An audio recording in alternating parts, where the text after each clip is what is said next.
अंदर नीडल्स होते हैं जो हमारे स्कैल्प को अच्छे से स्टिमुलेट कर पाएँ, ठीक है।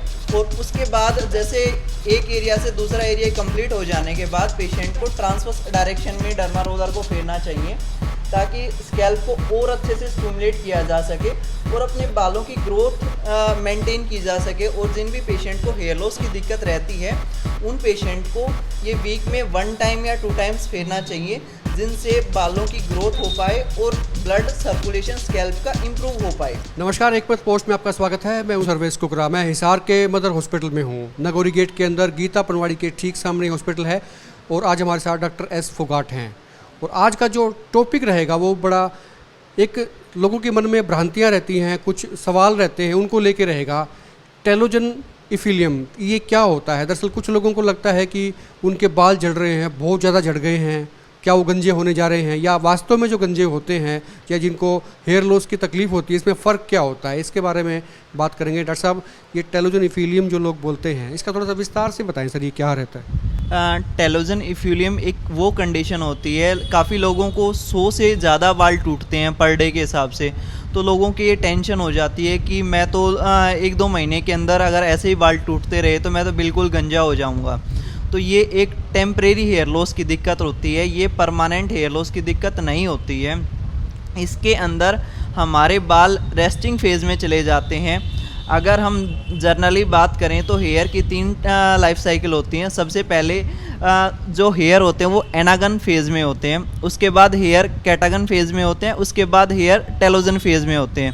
सबसे पहले हमारे बाल ग्रो करते हैं, उसके बाद टाइम से जैसे जैसे टाइम पीरियड बढ़ता जाता है हेयर बूढ़े होने स्टार्ट हो जाते हैं। उसके बाद हेयर रेस्टिंग फेज़ में चले जाते हैं जिसमें हेयर लॉस होना स्टार्ट हो जाता है। तो अगर हम टेलोजन इफ्यूलियम के बारे में बात करें तो काफ़ी लोगों की ये कंप्लेंट आती हैं कि सर मेरे तो बहुत ही ज़्यादा हेयर फॉल की दिक्कत हो रही है, एक दिन में उनके 100-150 बाल टूट जाते हैं। तो पेशेंट सोचते हैं कि ये कंडीशन तो काफ़ी वर्स है और इस कंडीशन के अंदर मैं तो बिल्कुल गंजा हो जाऊंगा 1-2 महीने में अगर ऐसी कंडीशन रही तो। लेकिन मैं सभी पेशेंट को यही बताना चाहूँगा कि ये कंडीशन टेम्परेरी हेयर लॉस की दिक्कत है। अगर पेशेंट जर्नली अपने होम ट्रीटमेंट करे, ठीक है, अपनी थोड़ी सी बालों की केयर करे तो इस चीज़ का परमानेंट सॉल्यूशन हो जाएगा और आपके बाल बिल्कुल नहीं जाएंगे। जो बाल आपके गए हैं वो उतनी ही तेज़ी से आपके बाल रिकवर भी हो जाएंगे। अगर आप नॉर्मल होम ट्रीटमेंट करोगे और फिर भी आपको कोई कंप्लेंट रहती है, आपके बाल नहीं रिकवर कर रहे हैं, तो उस चीज़ का भी होम्योपैथी में काफ़ी सरल इलाज है और पेशेंट को लॉन्ग टाइम ट्रीटमेंट भी नहीं लेना पड़ता उसका। मतलब आपने बताया कि होम थेरेपी या होम ट्रीटमेंट की बात बताई, तो कुछ ऐसे नुस्खे या कोई ऐसे तरीके बता दें ताकि अगर शुरुआती स्टेज है तो घर पे ही लोग इलाज कर लें, उनको भागना ना पड़े। सबसे पहले हम अगर होम ट्रीटमेंट के बारे में बात करें तो काफ़ी ऐसे छोटे छोटे नुस्खे हैं। लाइक सबसे पहले दही, पेशेंट को 100 से 150 ग्राम तक दही लेनी है। दही जितनी खट्टी होगी उतनी बालों की ग्रोथ के लिए सबसे बेटर रहने वाली जो है ये खानी है या बालों पे लगानी है? ये दही लगानी है पेशेंट को। इसके साथ साथ उसके अंदर विटामिन ई के कैप्सूल अगर डालेंगे पेशेंट, और उसके साथ साथ एक नींबू का रस, एक नींबू लेंगे और उसका रस निकाल लेंगे, ठीक है, वो बालों पे लगाइए। उसके बाद आधे घंटे तक बालों को वैसे ही रख दीजिए। अगर आपको थोड़ी दिक्कत होती है तो आप इस प्रोसेस को शॉर्ट टाइम भी कर सकते हो, 15 से 20 मिनट भी कर सकते हो, ठीक है। देन उसके बाद आप अपना हेड वॉश नॉर्मल शैम्पू के साथ धो लीजिए ताकि जो बालों की जो दिक्कत है ये रिकवरी के लिए वन ऑफ द बेस्ट है, जिससे बालों की रिकवरी बहुत ही अच्छे तरीके से हो जाती है। अगर दूसरे कारण के बारे में बात करें तो कुछ पेशेंट लहसुन और प्याज इनका लेप भी लगा सकते हैं, जिनसे टेलोजन इफ्यूलियम की कंडीशन ईजिली रिकवर हो जाती है। और अगर तीसरा कारण के बारे में बात करें तो काफ़ी लोगों को हेयर लॉस की सडन जो रेस्टिंग फेज़ में बाल चले जाते हैं उनको बायोटिन का इंटेक इम्प्रूव करना चाहिए। काफ़ी ऐसे नेचुरल सोर्सेज में बायोटिन उपलब्ध होते हैं, वो चीज़ें अपनी डाइट में इम्प्रूव करके इस बीमारी को परमानेंट ठीक किया जा सकता है। बायोटिन बोले तो ये बी कॉम्प्लेक्स का ही कोई हिस्सा रहता है, विटामिन बी का? बायोटिन बी कॉम्प्लेक्स का ही हिस्सा होता है, जिसे B7 बोलते हैं। इसके अंदर क्या होता है, जो हमारे बायोटिन कैरेटिन बनाने में हेल्प करता है, जिससे हमारे बाल बनते हैं। अगर नॉर्मली तरीका बात करें तो बायोटिन हमारे डाइजेशन के लिए इम्पोर्टेंट फैक्टर के तौर पे देखने को मिलता है। बायोटिन के अंदर ही हमारे सारे लाइक हमारे डाइजेशन को काफ़ी इम्प्रूव करता है। लाइक प्रोटीन के मेटाबॉलिज्म में, कार्बोहाइड्रेट के मेटाबॉलिज्म में, फैट के मेटाबॉलिज्म में वन ऑफ द बेस्ट रहता है। ये कैरेटीन फॉर्मेशन करने में भी हेल्पफुल होता है, जिससे आगे चल के हमारे बाल बनते हैं, हमारे बालों के रूट्स बनते हैं। अगर इस चीज़ का भी हम बॉडी के अंदर इम्प्रूव करेंगे तो हमारे जो हेयर लॉस की दिक्कत है वो परमानेंट ठीक हो जाएगी। जिन भी पेशेंट को बायोटिन की डेफिशिएंसी होती है, उनके नेल्स होते हैं, उनके अंदर क्रैक आने स्टार्ट हो जाते हैं। इसके अलावा बालों के अंदर काफ़ी ड्राइनेस की कंप्लेंट आनी स्टार्ट हो जाती है, जो टेलोजन इफिलियम के अंदर देखने को मिलता है। और कुछ पेशेंट ऐसे हैं जिनको पोस्ट कोविड की वजह से उनके हेयर लॉस की दिक्कत हो रही है, तो उनके लिए भी ये नॉर्मल घरेलू नुस्खे हैं। जो पेशेंट अपने नॉर्मल डाइट चार्ट में फॉलो करेंगे, बायोटिन का इंटेक इंप्रूव करेंगे, ये जो घरेलू नुस्खे हैं लाइक दही और ये प्याज का रस लगाएंगे, तो उनके बालों के लिए बहुत ही ज़्यादा बेनिफिशियल हो सकते हैं। अगर फिर भी आपको कोई कंप्लेंट रहती है, आपको ये हर एक नुस्खे हर पेशेंट के लिए कारगर नहीं होते, तो फिर भी कोई कंप्लेंट होती है तो पेशेंट मदर हॉस्पिटल में विज़िट कर सकते हैं। उनको और भी कुछ स्पेशल मेडिसिन दी जाती हैं जो हमारे बालों की लेंथ इंप्रूव करने में और हेयर फॉल को कंट्रोल करने के लिए बहुत ही ज़्यादा लाभदायक हैं। कुल मिला के ये फ़र्क इसको समझ लीजिए कि जिस वक्त आपको लगता है कि बहुत ज़्यादा बाल टूट रहे हैं, तो दोनों ही बातें हो सकती हैं। ये हेयर लॉस का भी सिम्टम हो सकता है और ये किसी और चीज़ की वजह से भी हो सकता है। इसका फ़र्क समझ लें।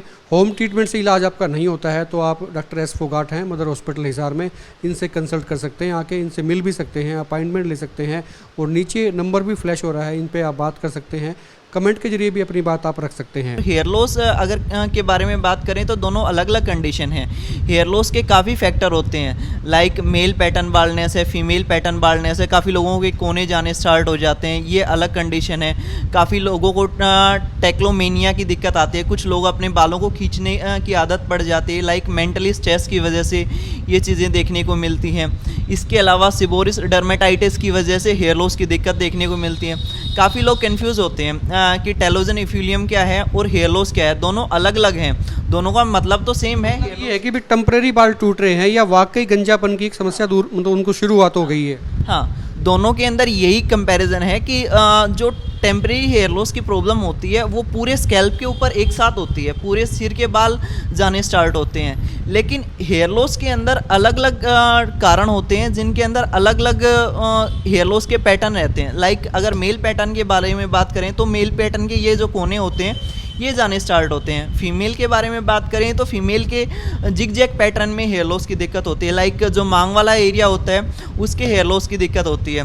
अगर टेक्लोमेनिया के बारे में बात करें तो टेक्लोमेनिया के अंदर क्या होता है कि पेशेंट अपने बालों को खींचना स्टार्ट कर देता है, जिसकी वजह से बालों के रूट्स निकल आते हैं, लेकिन वो भी परमानेंट हेयर लॉस की दिक्कत नहीं होती। मेल पैटर्न फीमेल पैटर्न दोनों परमानेंट हेयर लॉस की दिक्कत हो सकती है अगर पेशेंट टाइम से ट्रीटमेंट ना ले तो। इसके अलावा अगर दूसरे कारणों के बारे में बात करें तो और भी ऐसे बहुत से कारण हैं जिनकी वजह से हेयर लॉस की दिक्कत होती है, लाइक स्कैल्प सोराइसिस के अंदर सिर के अंदर पपड़ी बननी स्टार्ट हो जाती है। LPP लेकन प्लेनस बोलते हैं स्कैल्प के अंदर, उसके अंदर स्कार फॉर्मेशन होना स्टार्ट हो जाता है। वो एक तरह से परमानेंट हेयर लॉस की दिक्कत होती है अगर पेशेंट अपना ट्रीटमेंट टाइम से ना करता है तो सबसे बेटर यही रहेगा कि सभी पेशेंट को सबसे पहले अपना ट्राइकोस्कोपिक से एग्जामिनेशन करवाइए। चेकअप बड़ा ज़रूरी है, उनको पता होना चाहिए कि भाई ये टेम्परेरी है या फिर आपको हेयर लॉस की दिक्कत हो गई है। तो डॉक्टर साहब दूसरा ये था कि डर्मो रोलर भी होते हैं, उनको घर पे इस्तेमाल कर सकते हैं क्या? कर सकते हैं तो कोई उनकी तरीका कुछ बताएं। सबसे पहले अगर डर्मा रोलर के बारे में बात करें तो डर्मा रोलर 0.3 से स्टार्ट हो जाते हैं और ये 4 mm तक डर्मा रोलर के जाते हैं। हर एक डर्मा रोलर के साइज़ हर पेशेंट के लिए अलग अलग रहता है। अगर पेशेंट हम डर्मा रोलर का यूज़ करें तो नॉर्मली 1 mm से लेकर और 2 mm तक मैक्सिमम डर्मा रोलर का यूज़ करते हैं स्कैल्प के अंदर। पेशेंट की कंडीशन टू कंडीशन वेरी करती है। अगर पेशेंट का जो स्कैल्प है वो बिल्कुल क्लीन है, पेशेंट के वहाँ पे हेयर नहीं है, तो उस कंडीशन के अंदर हम 0.5 mm का डर्मा रोलर भी यूज़ कर सकते हैं, जो उनके लिए काफ़ी ज़्यादा बेनिफिशियल रहता है। अगर हम 0.5 mm का डर्मा रोलर फेरते हैं तो उसको हमेशा एंटीरियर से लेके पोस्टीरियर तक फेरना चाहिए एक बार, उसके बाद ट्रांसवर्स डायरेक्शन में फेरना चाहिए और उसको दबा के फेरना चाहिए। सबसे पहले डर्मा रोलर को अगर नया कोई भी पेशेंट डर्मा रोलर परचेज़ कर रहा है तो पेशेंट को सबसे पहले अपना हेड वॉश करना चाहिए। देन उसके बाद डर्मा रोलर को अच्छे से क्लीन करना चाहिए।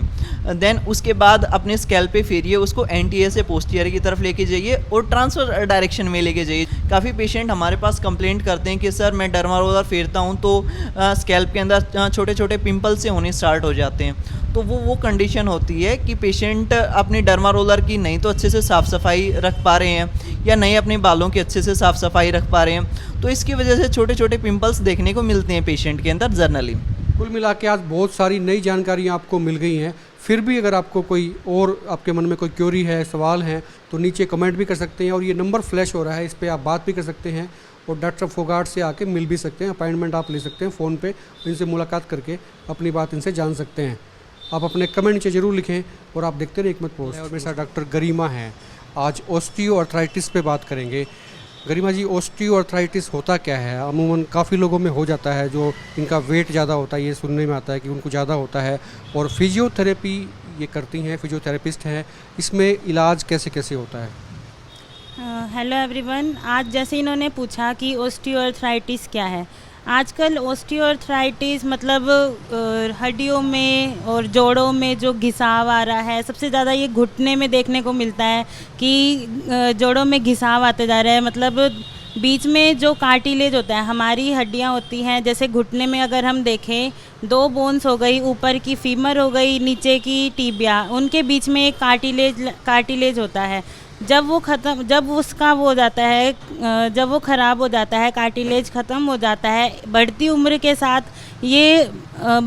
साथ ये कार्टिलेज ख़त्म हो जाता है, जिसके कारण जो है हड्डियां आपस में टकराती हैं और लोगों को जोड़ों में दर्द होता है, सूजन होती है। ये बढ़ती उम्र के साथ साथ ये कंडीशन बढ़ती है। लोग आके हमें कहते हैं कि हमने एक्सरे करवाया, लोग आके यही बताते हैं कि हमारे घुटनों में गैप आ गया है। वो गैप नहीं आता, वो ये होता है कि जो बीच का कार्टिलेज होता है वो ख़त्म हो जाता है, जिसके कारण जोड़ों में जो गैप है वो कम हो जाता है, ना कि गैप आ जाता है। लोग आके यही कह देते हैं कि गैप आ गया है, अब क्या करें।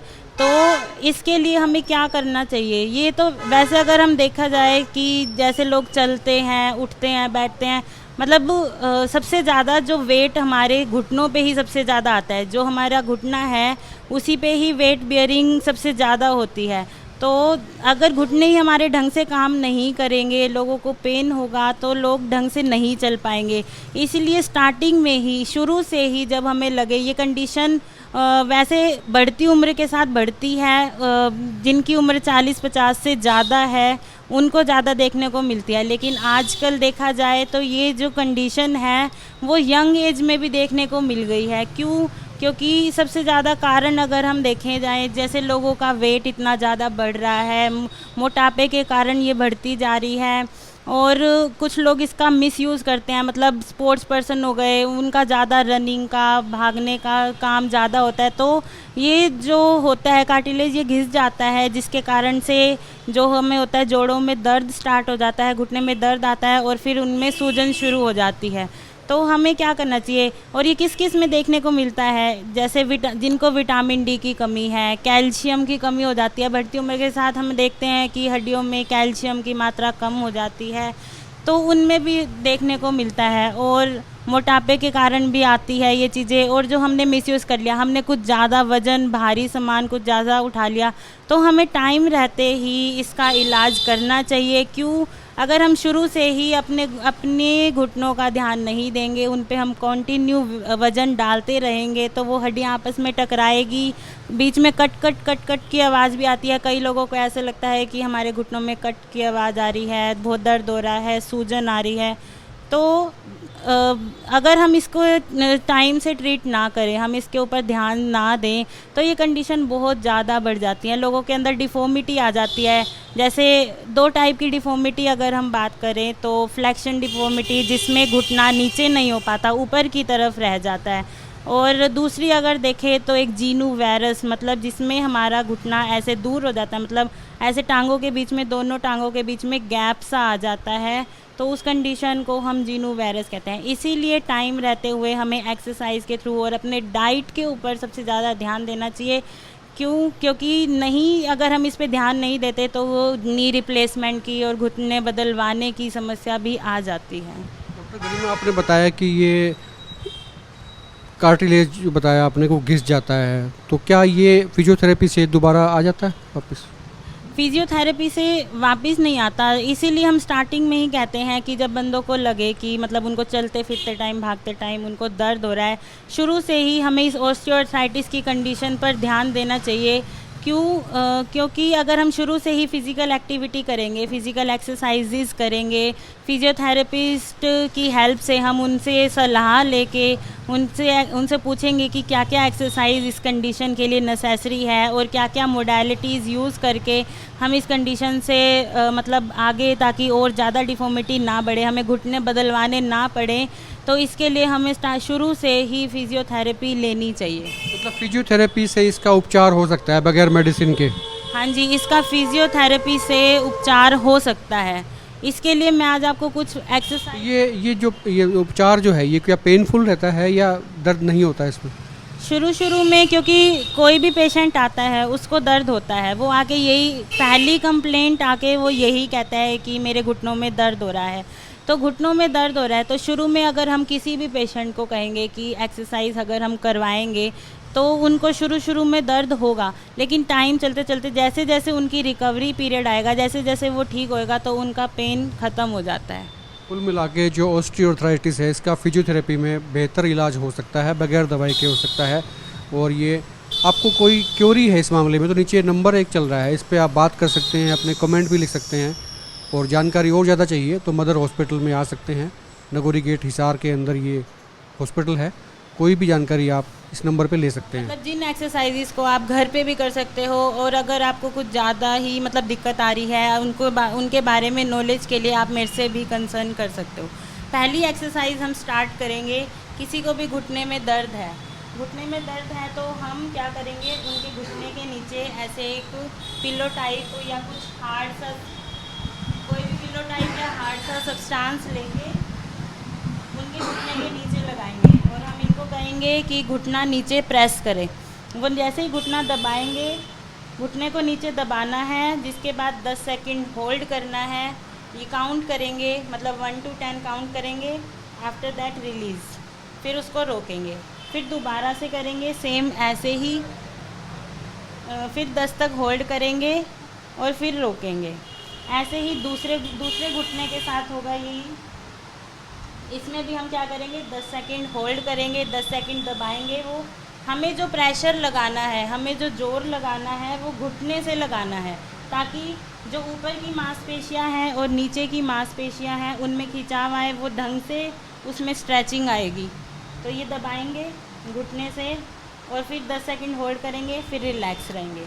ऐसे ही हम दूसरी एक्सरसाइज अगर हम देखेंगे तो एड़ी के नीचे रखना है, घुटना सीधा रखना है, टांगों को सीधा रखना है। जब एड़ी से जोर लगाएंगे तो पंजे को अपनी तरफ रखेंगे, फिर 10 तक वही 10 सेकंड होल्ड करना है, काउंट मतलब 10 तक करेंगे, उसके बाद फिर रिलैक्स कर देंगे। ऐसे ही दूसरे पैर के साथ वही पहले ही रखेंगे, एड़ी से दबाएंगे और पंजे को अपनी तरफ करेंगे, फिर 10 सेकंड होल्ड करेंगे, फिर रिपीट। मतलब हर एक एक्सरसाइज 10-10 बार करनी है, मतलब एक लेग से 10 टाइम्स, फिर दूसरी से 10 टाइम्स। फिर हम बात करेंगे थर्ड एक्सरसाइज की, तो थर्ड एक्सरसाइज में लेग को स्ट्रेट उठाना है, पंजे को अपनी तरफ करना है और होल्ड करके रखना है इसी पोजीशन में, फिर 10 सेकंड होल्ड करना है, फिर रिलैक्स करना है। ऐसे ही दूसरी लेग के साथ हम उठाएंगे, पंजे को अपनी तरफ करेंगे और 10 सेकंड होल्ड करेंगे और रिलैक्स करेंगे।